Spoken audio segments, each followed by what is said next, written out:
partilhar a palavra do Senhor. Peço para ficarem em pé, novamente, abrir as vossas Bíblias na carta aos Romanos, capítulo 8. E vamos ler aqui os versículos 24 a 29. Romanos, capítulo 8, versículos 24 a 29.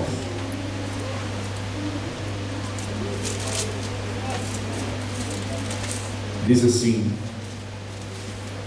porque em esperança somos salvos.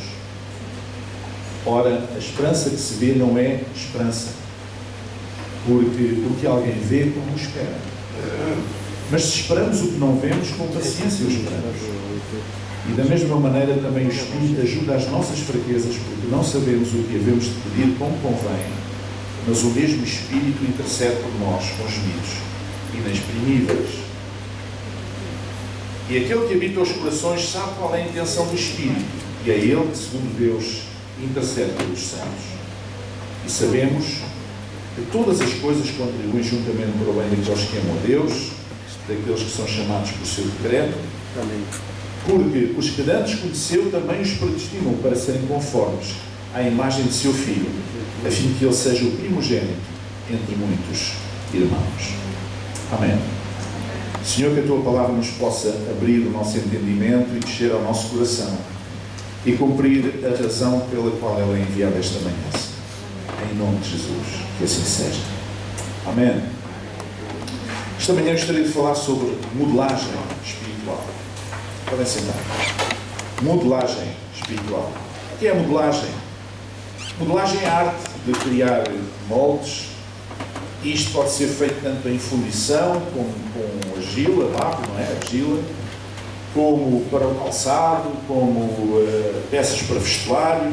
Portanto, é o ato ou efeito de modelar. Usa-se em muitas áreas, desde a área artística, a escultura, não é? Que se faz segundo modelos. Também a indústria da moda, os figurinos. E também há modelos a aplicar à informática, à matemática, à indústria, à gestão das relações humanas, às relações humanas e até à saúde.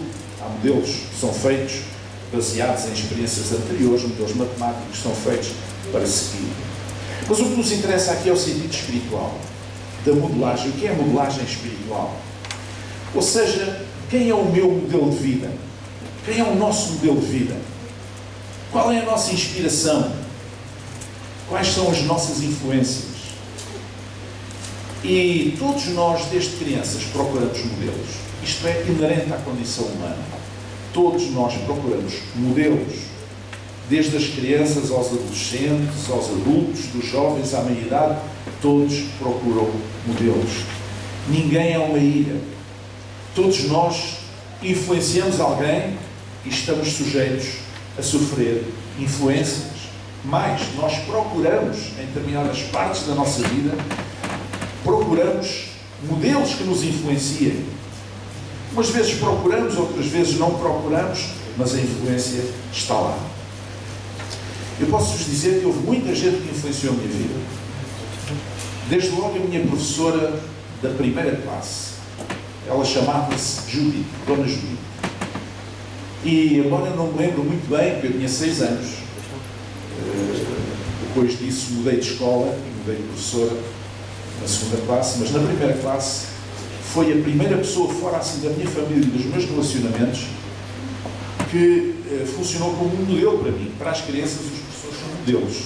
São pessoas que estão, que sabem muito, que sabem tudo.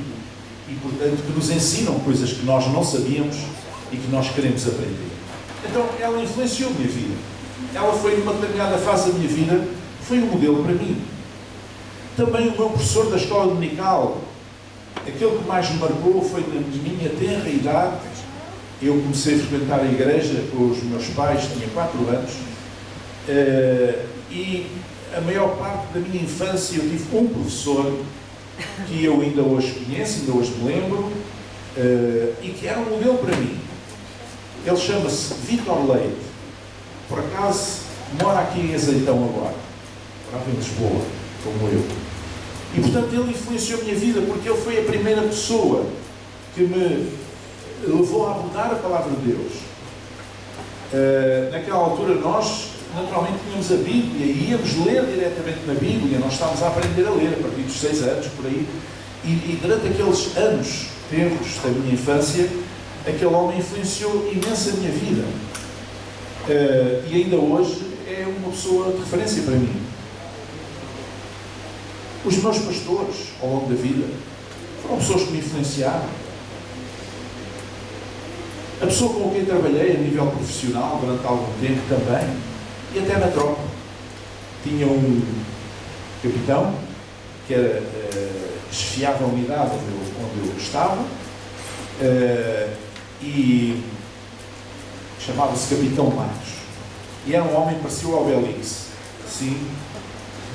Era um homem zarrão, grande, cara de poucos amigos. Eu vou-vos dizer uma coisa, eu nunca lhe vi os dentes. Nunca o vi sorrir. Não dava a mínima confiança a ninguém. E quando eu fui colocado naquela secção para trabalhar com aquele homem, sob a orientação, sob o comando daquele homem, os colegas meus que me disseram: estás feio. O tipo é uma besta. O tipo é horrível. Eu não sei o quê. E eu fiquei naquela: está bem, vamos lá ver.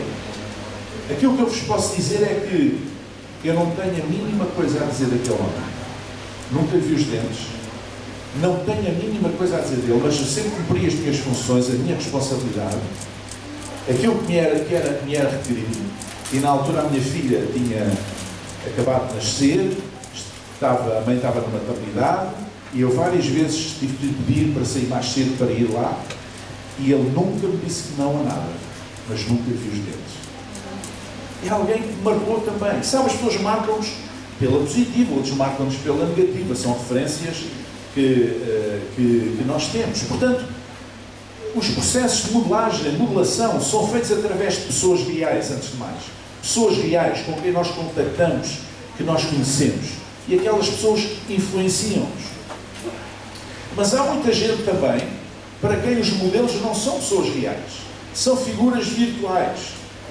Por exemplo, há muito jovem, muito adolescente que quer conformar a sua vida de acordo com um cantor ou uma atriz que eles não conhecem, que eles apenas conhecem do YouTube, ou da televisão, ou do cinema, ou daqui ou dali, mas não conhecem pessoalmente, nunca conviveram com essa pessoa. Essa pessoa não é uma pessoa real para elas, é uma figura virtual. E há pessoas a modelar a sua vida de acordo com estas referências virtuais. Mas, essencialmente, aquilo que condiciona a nossa vida, aquilo que modela a nossa vida, são as experiências, as nossas vivências. É a nossa experiência de vida. Isso é que nos vai modelando aos poucos. Nós somos modelados pelo tempo. Uma pessoa jovem tem uma determinada postura na vida, uma pessoa de meia idade tem outra, uma pessoa mais velha tem outra. Nós vamos sendo modelados pelo tempo. Por exemplo, há muita gente modelada pelo passado. Que a sua vida hoje funciona em função do passado. Em função de experiências do passado. Nós podemos lembrar aqui o povo hebreu, quando foi libertado da escravidão no Egito. Eles tinham estado no Egito durante 400 anos, muitas gerações. Nenhum deles, daqueles que saíram do Egito, no Êxodo, nenhum deles tinha conhecido outra coisa que não a cultura egípcia, a religião egípcia, a vida no Egito. Nenhum deles. E o povo hebreu estava mal moldado por esses 400 anos de vida, de cultura, de religião no Egito. Então o que é que aconteceu? Quando eles saíram, depois da história das pragas, não vou aqui repetir, quando eles saíram, Deus abriu o mar, eles passaram, foram para a península do Sinai. E o mar se fechou de novo. Pouco tempo depois, Moisés precisou de receber a orientação de Deus. E no monte do Sinai ele subiu ao monte para estar mais perto de Deus. E demorou lá alguns dias, algum tempo. E o povo ficou cá embaixo. E o povo que estava cá embaixo começou a ficar impaciente. Moisés nunca mais vem. Depois no outro dia o Moisés ainda não tinha vindo. E mais um dia Moisés também ainda não tinha vindo. Logo mais se levantaram vozes a dizer: bom, ele morreu, com certeza. Ele deve ter tido alguma fera, algum animal que o matou, ou ele teve qualquer problema, ele morreu, ele já não volta. O que é que nós vamos fazer? Vamos reproduzir a cultura do Egito. Então o que é que eles fizeram? Uma festa. Fizeram uma festa.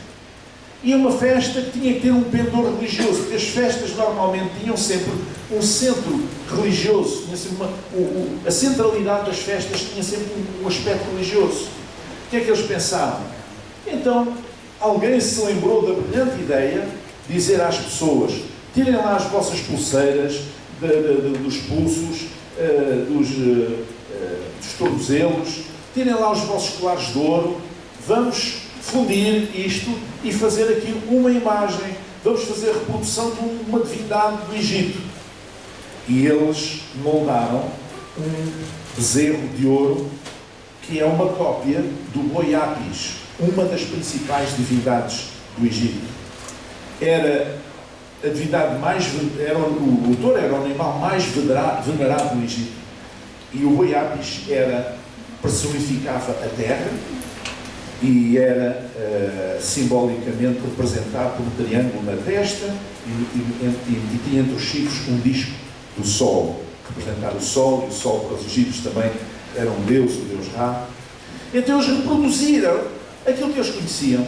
Eles reproduziram o passado e as influências do passado num contexto completamente novo a que Deus os tinha chamado para andarem num novo caminho, num caminho diferente. Deus tinha-lhes dito: eu darei uma terra, eu prometi a Abraão e à sua descendência uma terra que mana leite e mel. Há pouco tempo atrás eles tinham clamado, quando estavam bastante desconfortáveis debaixo do chicote da escravidão do Egito, eles tinham clamado a Deus, o Deus dos seus antepassados, que eles não conheciam, mas era o Deus dos seus antepassados, que eles tinham ouvido falar. E numa sociedade patriarcal isto era importante, porque eles conheciam os patriarcas, os nomes dos patriarcas e a história dos patriarcas do passado. E embora essa história tivesse já um pouco diluída no tempo, ao fim de 400 anos, mas eles ainda se lembravam, porque a tradição passava de pais para filhos. Então eles, perante nenhuma outra solução, eles clamaram a Deus dos seus antepassados. E Deus abriu um caminho. E eles compreenderam que não podiam seguir outro Deus numa terra de deuses estranhos. Então Deus tirou-os dali para fora. Mas quando Deus os tirou dali para fora, não era para continuarem a reproduzir a cultura e a religião do Egito. Não era para continuarem a adorar divindades egípcias. Era para conhecerem esse Deus e para seguirem esse Deus. O Deus que tinha uma aliança com os seus antepassados e com aquele povo. E por isso Moisés subiu ao monte. Ele queria receber uma orientação. Moisés tinha passado 40 anos no deserto. Só passou a sua juventude no Egito. E agora tinha voltado ao Egito apenas para libertar o seu povo. Moisés já estava desintoxicado daquela cultura egípcia. Mas ainda assim, isso não chegava. Ele precisava de uma orientação de Deus. Então ele subiu ao monte para estar com Deus. E Deus deu-lhe as tábuas da lei. Deus começou a revelar-se a Moisés. Deus começou a falar com Moisés para que ele falasse ao povo qual era a sua vontade, qual era o seu propósito. Mas quando ele, ao fim de algum tempo, desceu da montanha e veio cá abaixo, o que é que ele encontrou? Encontrou o povo a fazer uma festa louca à volta do boi Apis, de uma reprodução de um dos deuses egípcios, e tudo feito maluco. E ninguém estava disponível para conhecer e seguir o novo Deus. Isso é uma coisa.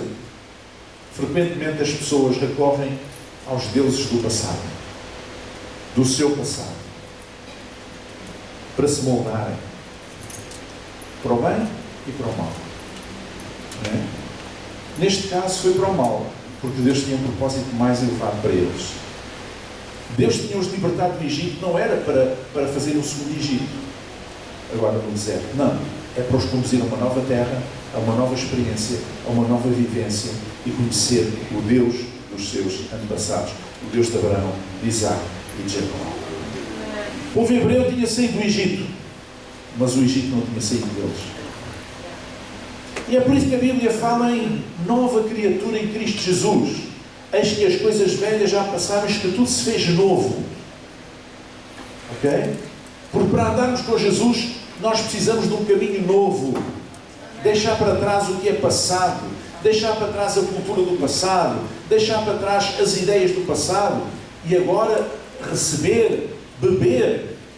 Qual é o propósito de Deus para as nossas vidas? Conhecer este Deus que se dá à relação connosco. Este Deus que nos ama. Este Deus que tem um propósito para nós. E se nós não esquecermos o passado nesse sentido, no sentido de nos concentrarmos em conhecer Deus e em viver para Deus em novidade de vida, num caminho novo, neste caminho novo que nós cantamos, então vai ser difícil. E portanto muitas pessoas estão a viver ainda agarradas aos deuses, aos seus deuses do passado. Eu não gosto muito de ouvir as pessoas dizerem: quando o meu tempo é que era bom, quando era jovem, assim é que era. Eu sei, eu compreendo que isso dê alguma nostalgia, não é? Lembrarmos do nosso tempo de juventude, de infância, era um tempo especial, não é? Mas o problema é quando nós dizemos assim: eu tenho saudades daquele tempo, há não sei quantos anos, em termos espirituais. Então, se sem saudades, busca Deus, aproxime-se mais de Deus, busca Deus. Deus está disponível. Amém? Deus é pessoal. Nós não precisamos de um intermediário para chegar a Deus. Portanto, não nos vamos queixar de intermediários. Vamos queixar de nós mesmos. Se eu buscar a Deus, Ele revela-se a mim. Ele dá-se à comunhão comigo. Ele ama ter intimidade comigo. Por isso, eu não tenho de ser moldado pelo passado, especialmente naquilo que é mau, que é negativo. Eu preciso de um caminho novo. Mas é assim, há muita gente a moldar a sua vida pelo passado. Porque a minha mãe era assim e eu sou assim. Porque a minha avó era assim e eu sou assim. Não. Você é uma pessoa diferente. Você tem que fazer o seu caminho. E faça o seu caminho com Deus. Outras pessoas andam moldados pelo presente. Não estão moldados pelo passado, mas moldam a sua vida pelas circunstâncias do presente. Por exemplo, quando falamos na pandemia que estamos a viver, nós estamos a ver uma série de consequências em todas as áreas da vida. Uma série de consequências que nós, neste momento, ainda nem sequer sabemos avaliar completamente. Consequências económicas, das empresas, dos negócios, desemprego, problemas económicos. Nós estamos a ver isto. Nós estamos a ver problemas sociais, além do desemprego, pessoas com dificuldades para se alimentar. Nós estamos a ver problemas na área da educação, nas escolas, nas formações que se fazem. As escolas vão abrir, mas não se sabem se vão fechar a seguir ou não. As universidades não sabem bem como é que vão ser, como é que vai ser o ano letivo. Ninguém sabe. Ninguém sabe. Naturalmente o Governo tem a obrigação de organizar as coisas num determinado sentido, mas tem sempre um plano B para se vier uma segunda vaga do vírus ou qualquer coisa do género, então agir, atuar, accionar o plano B. Na área da cultura, nas artes, nos espetáculos, nós vemos que os artistas estão aflitos, porque tudo que é espetáculo parou praticamente. No campo emocional, nós estamos a ver as pessoas com medos, cheias de medo, às vezes medo exagerado, mas medo, receio. E está estudado que, por causa de situações anteriores que aconteceram no mundo no passado, em vários lugares do mundo, em várias regiões, que as pessoas só muito tempo depois é que conseguem ultrapassar esses medos. Problemas relacionais. Nós não podemos beijar ninguém, nós não podemos abraçar os nossos irmãos, aqueles que amamos, nem sequer apertar a mão. Nós temos que manter aquela distância. Isto cria problemas num povo, nos povos, especialmente nos povos latinos, e problemas espirituais. Os cultos são condicionados. Vocês estão aí com a máscara, não conseguem cantar. Eu estava ali a cantar, às duas vezes tive que parar um bocado, porque não é possível cantar. Então isto retira-nos o sentido da adoração coletiva. Nós estamos aqui para assistir um espetáculo em que estas pessoas estão aqui a cantar e a tocar para nós ouvirmos. Não. O propósito, a ideia é que a Igreja louve a Deus em conjunto, coletivamente. Mas nós estamos condicionados, que estamos aí em baixo, estamos condicionados. Cansamos a cantar e depois não nos ouvimos, desmotiva. Todos estes problemas estão a condicionar-nos. E nós podemos modelar a nossa vida, moldar a nossa vida, por este tipo de problemas que estamos a viver agora. E quem diz este problema da pandemia, diz outro problema qualquer. Muitas vezes nós somos condicionados por um problema que estamos a viver no momento. Mesmo que no passado nós tenhamos tido muitos outros problemas, alguns até mais graves, e os tínhamos superado. Mas aquele que estamos a viver agora é que tem um peso emocional muito forte em nós. O que estamos a viver agora é que nos impede de caminhar, é que nos condiciona, é que nos limita, é que nos angustia. E muitas vezes nós estamos a moldar a nossa vida pelo problema do presente. E portanto muita gente está a deixar-se moldar pelas limitações do presente. Mas há também pessoas que se moldam por causa do futuro. Não pelo futuro, porque nós não conhecemos o futuro, mas pelas expectativas que temos sobre o futuro. Há pessoas que estão a ser moldadas pelas expectativas que têm sobre o futuro. Expectativas profissionais, expectativas pessoais, expectativas familiares. Mas a verdade é que nós não dominamos o nosso futuro. E por isso Jesus ensinou no Evangelho que nós não devemos dizer vamos aqui ou vamos ali. Devemos dizer, se Deus quiser, amanhã irei aqui ou irei ali. Ou seja, o sentido da dependência de Deus deve estar sempre presente na nossa vida. Quando nós traçamos a nossa vida, fazemos planos sem contar com Deus, e depois quando as coisas correm mal, vamos a correr, orar a Deus e pedir a Deus, oh Deus abençoa o meu plano. Não sabemos se é o plano dele, não sabemos se é a vontade dele, não sabemos se ele não tinha um propósito, um plano, um objetivo diferente para a nossa vida, que seria certamente melhor, porque os planos de Deus são mais altos que os nossos planos, diz a Escritura. Então muitas vezes as pessoas condicionam o seu presente a pensar no futuro, expectativas do futuro. Ai, se calhar isto vai correr mal. Ai, se calhar aquilo vai correr mal. Ai, se calhar aquilo vai correr mal. E as expectativas negativas sobre o futuro estão a condicionar o nosso presente. E nós não vivemos um presente por causa do medo do futuro, das expectativas negativas do futuro. É por isso que a Bíblia diz, basta a cada dia o seu próprio mal. Amém? Basta a cada dia o seu próprio mal. Nós temos que lidar com o aqui e agora. Com o problema que existe aqui e agora. É com este que nós temos que lidar. Não é com aquele que nós não sabemos se um dia vamos ter amanhã. Não, isso não conta agora. Até porque nós não sabemos se chegamos ao dia de amanhã. Há muita gente condicionada, modelada, a moldar a sua vida através dos medos da manhã. Mas Jesus ensinou a não ter o medo de amanhã. Mesmo quando ele falou de coisas más que haviam de acontecer, ele ensinou a não ter medo do amanhã. A certa altura Jesus, eu falei disto aqui há poucos domingos atrás, Jesus falou de coisas que haviam de acontecer e que ele disse que ainda não é o fim. Mas todas aquelas coisas que ele disse que haviam de acontecer já tinham acontecido e estavam a acontecer. Portanto, não é nada de novo. O que Jesus quis dizer foi isto. No futuro, vocês vão ter sismos, terremotos, inundações, problemas nas famílias, todas aquelas coisas que ele disse, todas aquelas coisas negativas. Mas a diferença é aquilo que ele acabou por dizer lá em Mateus 28:20. Eis que eu estou convosco todos os dias, diga comigo, todos os dias, até à consumação dos séculos.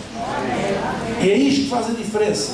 Eis que Jesus pôs como a diferença essencial do que era o passado e do que era o futuro. É que a partir de agora vocês vão ter a mesma sismos, vulcões, terremotos, não sei o que, mas eu estou convosco. E isso faz toda a diferença. Amém? Sabe que as pessoas têm medo do mal, têm receio do mal, mas também acabam por ter receio do bom. É estranho dizer isto. As pessoas têm medo do bom. Um dia Jesus levou 3 dos seus discípulos mais próximos a um monte chamado Monte da Transfiguração, transfigurou-se perante eles, e diz assim a Escritura, Mateus 17, versículos 5 a 7. Portanto, Jesus ainda a falar, eis que uma nuvem luminosa os cobriu, e da nuvem saiu uma voz que dizia: este é o meu filho amado, em quem me compraz, ou seja, em quem eu tenho o meu prazer. Escutai.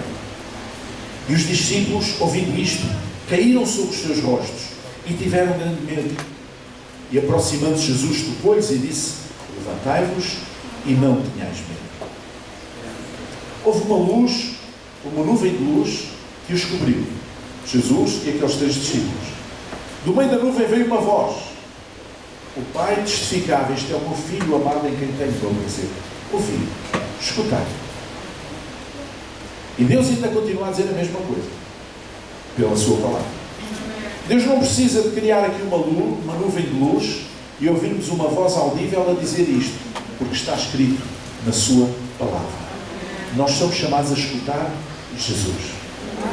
Não é escutar aquilo que as pessoas dizem de Jesus. Não é escutar aquilo que alguns dizem que Jesus disse. É escutar Jesus. E aquela experiência foi uma experiência fantástica. Tanto que aqueles discípulos disseram: oh mestre, então nós não podemos fazer aqui uma tenda e uma tenda para umas tendas e ficar aqui, está tão bom, a gente gostava de ficar aqui, está um espetáculo. E no fim, depois, acabaram cheios de medo. Ninguém lhes fez mal. A sensação que tinham era muito boa, mas assustaram-se e tiveram medo. Então a mensagem de Deus hoje é esta.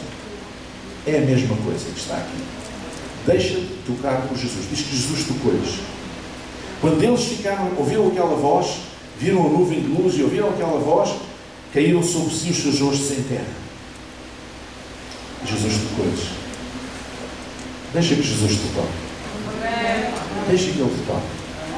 Fica disponível para o toque de Jesus. E fica disponível para ouvir a voz de Jesus, porque Ele não apenas nos tocou. Ele disse alguma coisa. Ele disse: levantai-vos e não tenhais medo. Então, levanta o teu rosto e não tenhas medo. Amém? Eu falei aqui de muitas formas de modelagem, muitas influências que nós recebemos, mas o cristão devia ser moldado sobretudo pela pessoa do Senhor Jesus Cristo. Amém? É isso que nos deve moldar. É claro que quando nós vemos Cristo nesta pessoa e naquela pessoa, isso também nos influencia. Mas o que nos deve influenciar não é a pessoa em si, mas é o Cristo que está na pessoa. O Cristo que se manifesta através daquela pessoa. E eu vou ler 2 textos, Romanos 8, 29, que falam acerca disto. Porque os que antes conheceu, também os predestinou, Deus, para serem conformes à imagem de seu Filho. Diga comigo: conformes à imagem de seu Filho, a fim de que Ele seja o primogênito entre muitos irmãos. Nós estamos predestinados por Deus a nos conformarmos com a imagem de Jesus. Para isso nós precisamos conhecer a imagem de Jesus. Estou a falar espiritualmente. Nós precisamos conhecer o seu caráter. Nós precisamos conhecer como Ele falava, como Ele agia. Nós precisamos conhecer, sentir o bater do seu coração. E precisamos de ser construídos, de nos construir à imagem de Jesus. É isso que nós somos chamados. Ele é o nosso modelo. Ele é o nosso modelo. O segundo texto está em Efésios, capítulo 4, versículos 11 a 13. E diz assim: e Ele mesmo deu uns para apóstolos, e outros para profetas, e outros para evangelistas, e outros para pastores e doutores, querendo o aperfeiçoamento dos santos para a obra do ministério, para a edificação do corpo de Cristo, até que todos cheguemos à unidade da fé e ao conhecimento do Filho de Deus, o homem perfeito, à medida da estatura completa de Cristo. Diga comigo: à medida da estatura completa de Cristo. Ele é o nosso modelo. Amém? E para que nós possamos reproduzir esse modelo, nós precisamos então destes ministérios espirituais que o apóstolo Paulo está a falar aos Efésios. Ou seja, a imagem ou a estatura de Cristo é intemporal, não é datada no tempo. A mesma mensagem que Paulo estava a dar no primeiro século, a enviar à igreja cristã na cidade de Éfeso, na atual Turquia, essa mensagem que Paulo está aqui a dizer é a mesma mensagem que Deus diz hoje à igreja. Amém? Porque a palavra de Deus permanece. Passarão os céus e a terra, mas a minha palavra permanecerá. A palavra de Deus permanece. É intemporal. E por isso, a imagem ou a estatura de Cristo também é intemporal. Não tem passado, não tem presente, não tem futuro. É eterno. O conceito de eternidade é que não tem passado, nem presente, nem futuro. Eterno quer dizer que não tem princípio, nem tem fim. Nós não conseguimos estabelecer um passado, nem um presente, nem um futuro, porque não tem princípio, nem tem fim. É o alfa e o ômega. Amém? E por isso a imagem de Cristo é eterna, é intemporal. Deus é eterno. A palavra de Deus é eterna. E nós estamos a falar de coisas eternas, não estamos a falar de coisas materiais, de coisas que passam. Nós estamos a falar de coisas que são degradadas pelo tempo. Nós estamos a falar de pessoas cuja saúde vai mudando ao longo do tempo. Nós estamos a falar de materiais que vão se degradando com o tempo. Estamos a falar de coisas eternas, que permanecem. E a palavra de Deus foi estabelecida nos céus. E é eterna. E então, quando falamos nisto, nós centramos a nossa vida, o nosso foco em Jesus. Ele é o nosso exemplo. Ele é o nosso modelo. Há muita gente a fazer modelagem espiritual, tendo como modelos pessoas humanas que são falíveis. E depois, quando essas pessoas caem do pedestal, estas pessoas que modelaram a sua vida à imagem daquela pessoa ficam no chão. Ficam desesperadas. Ficam aturdidas. Mas há uma coisa que eu vos quero dizer. Se os teus olhos estiverem postos em Jesus, de facto, tu nunca vais ficar decepcionado. Ele nos surpreende a cada dia. Ele se revela a cada dia. Se nós temos comunhão com Deus, Ele faz com que a sua palavra seja nova a cada manhã para nós.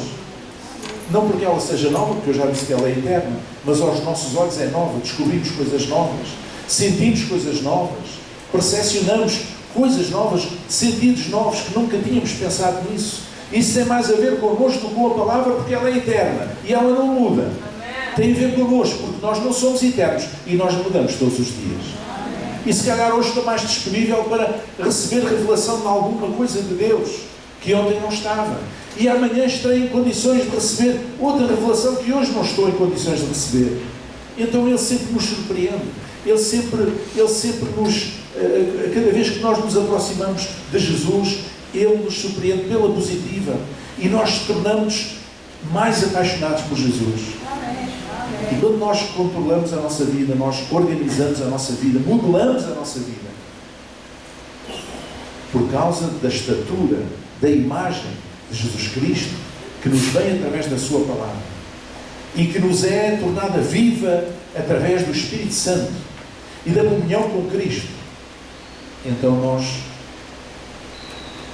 não só não somos confundidos, como nós podemos tornar-nos a cada dia mais parecidos com Jesus. Não se deixe modelar pelo passado, muito particularmente pelas experiências negativas do passado. Não deixe que isso molde a sua vida, nem sequer pelas positivas, porque às vezes, quando nós damos demasiada ênfase a alguma experiência positiva do passado, estamos a fechar a porta a que possamos ter uma experiência ainda mais positiva no presente, porque estamos obcecados por alguma coisa que vivenciámos no passado e que foi boa. Estão a entender o que eu estou a dizer? Passado é passado. Graças a Deus por Ele. Crescemos com Ele. Houve coisas boas, houve coisas menos boas. Crescemos. Então agora, o que é que nós queremos? Queremos alguma coisa boa. Queremos os rios no deserto. Queremos os caminhos no erro, que Ele está disposto a abrir diante de nós. E isto acontece pela fé e pelo nosso foco, quando é colocado na pessoa de Jesus. Não é colocado no nome de uma igreja, numa denominação, numa religião, num homem, numa mulher, mas é focado na pessoa bendita de Jesus. É por isso que é tão importante conhecer a palavra de Deus. É tão importante ler a Bíblia. É tão importante ouvir a explicação da palavra de Deus. Porque vamos poder reconstruir em nós, reconstruir-nos à imagem de Jesus Cristo. Amém. Amém. Eu quero construir a imagem de Jesus Cristo. Nós estamos a reconstruir-nos todos os dias.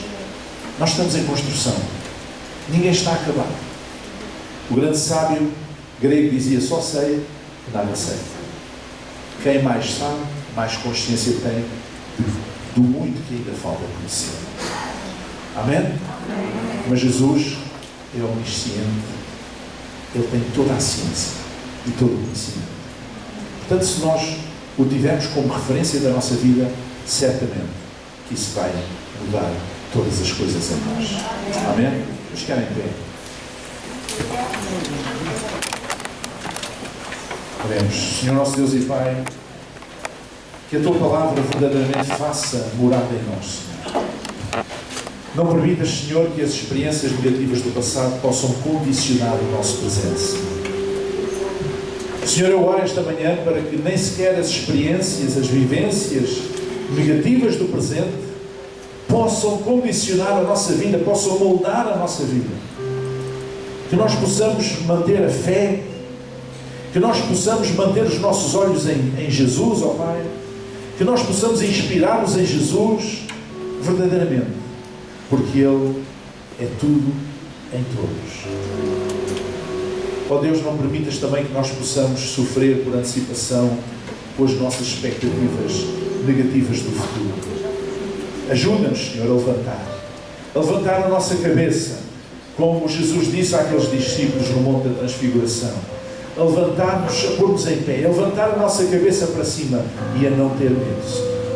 Que todo o medo seja erradicado da nossa vida, Senhor, e nós possamos centrar os nossos olhos em Jesus e gozar esta experiência de amor, esta experiência de graça, da graça que está em Cristo e que nos cobre, Senhor, que esta graça possa cobrir a nossa vida e nós possamos estar gratos a Ti, Senhor, por essa graça que está sobre a nossa vida.